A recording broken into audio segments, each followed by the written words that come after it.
Voilà donc aujourd'hui, changement de galette en dehors ici, de courroie d'accessoires. Hein. Vous voyez, il part un peu en vrille, hein, il y a un problème. Pourtant ça a été changé il n'y a pas longtemps la poulie, mais je pense que le roulement dans la poulie, il y a un souci quoi. Donc pour démonter bien sûr, il nous faut démonter tout l'avant, tout le pare-choc. Hein, donc pour démonter le pare-choc, il faut enlever les phares, c'est la chose la plus simple, hein, c'est la façon que je fais. Vous avez deux boulons ici, hein, si j'ai pas de bêtises, oui, vous en avez un derrière là et un autre ici. Voilà, donc les deux côtés, vous sortez les deux phares. Ensuite, vous avez deux vis qui se trouvent en dessous. Là, vous avez une vis là et une vis là-bas. Et vous avez, quand on va enlever les phares, justement, ça va nous servir, vous allez voir, de toute façon, au fur et à mesure, je filmerai. Vous avez des vis en bas, vous avez trois vis qui maintiennent le pare-choc.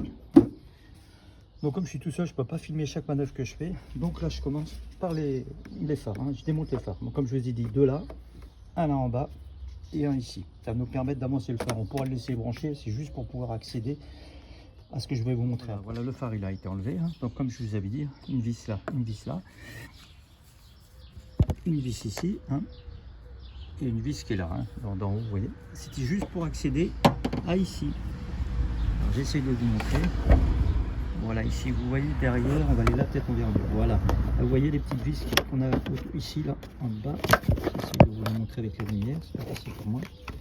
Voilà, vous voyez, c'est les tiges filetées, vous avez ici. Là. Hop, voilà. En fait, voilà, c'est ça là, ici. Vous voyez ici, là. Voilà, c'est là. C'est là en bas, il y en a trois. Là, vous démontez les boulons, ça va permettre de pouvoir avancer le pare-choc tout simplement. Avec bien sûr en enlevant la vis qui est en dessous ici. Vous allez enlever les caches là, je vais vous montrer là. Voilà, donc là, toutes les vis ont été retirées. Hein, vous voyez. Voilà, les vis que vous voyez à l'intérieur là, et la visserie là.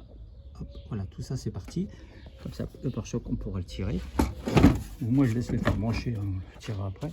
Après, il y a bien sûr à enlever ce petit filtre, parce qu'on va tirer tout l'avant. Ça va nous gêner, bien entendu. Et donc là, maintenant, j'attaque le bas du pare-choc. Il y aura ces vis-là aussi à enlever. Hein. Vous avez ces deux vis-là. Pareil de l'autre côté. Hein. Ici, ces deux vis-là. On vérifiera, il me semble qu'il y en a une sur le côté.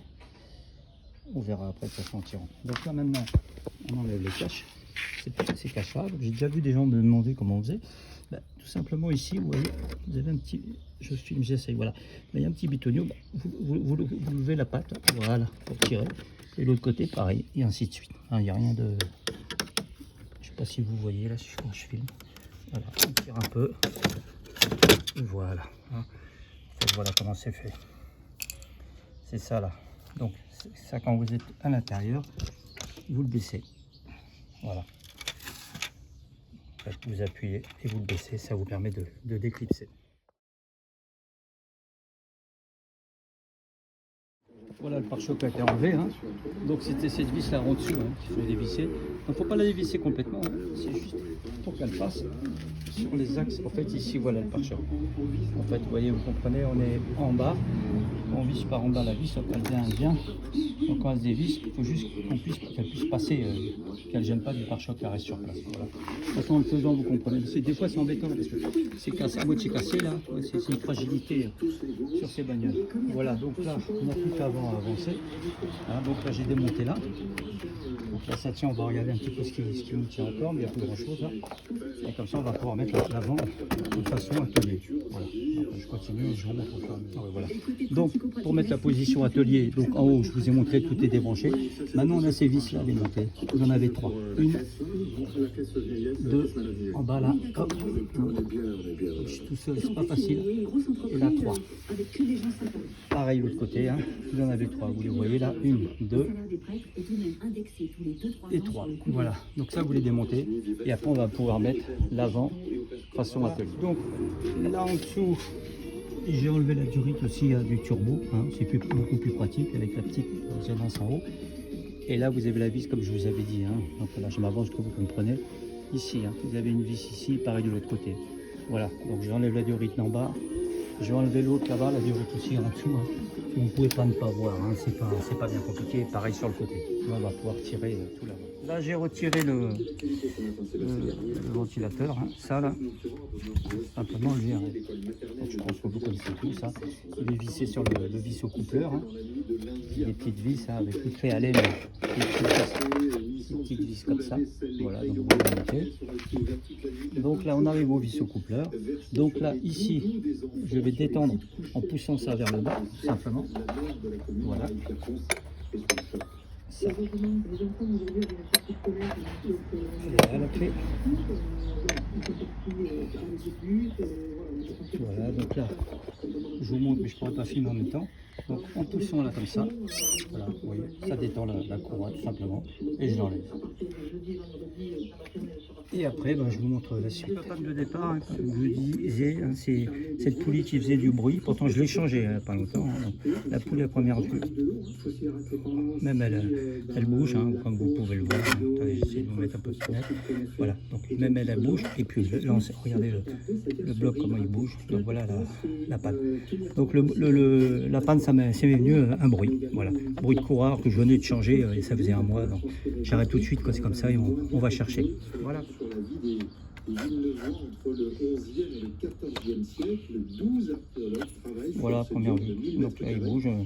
La poulie aussi. Tu vois la poulie, tu la vois, regarde. Voilà un jeu pas possible par les neuves, hein, la poulie aussi. Donc il y a deux choses en même temps, quoi.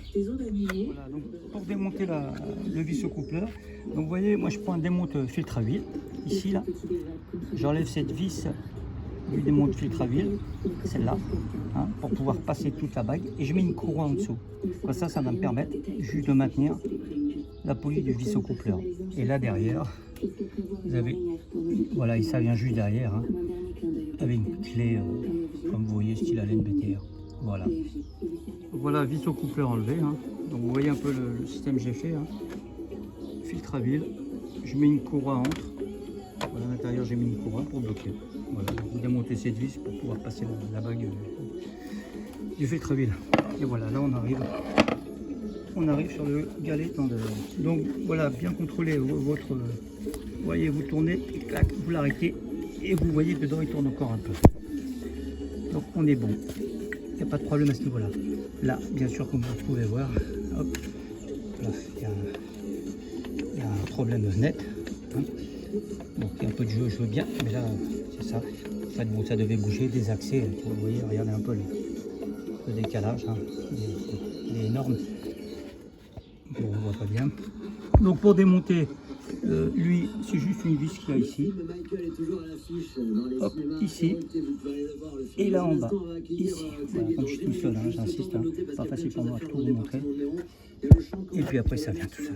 Voilà, là j'ai monté le nouveau galet tendeur, hein, comme vous pouvez voir, hein. Il n'y a plus rien à voir.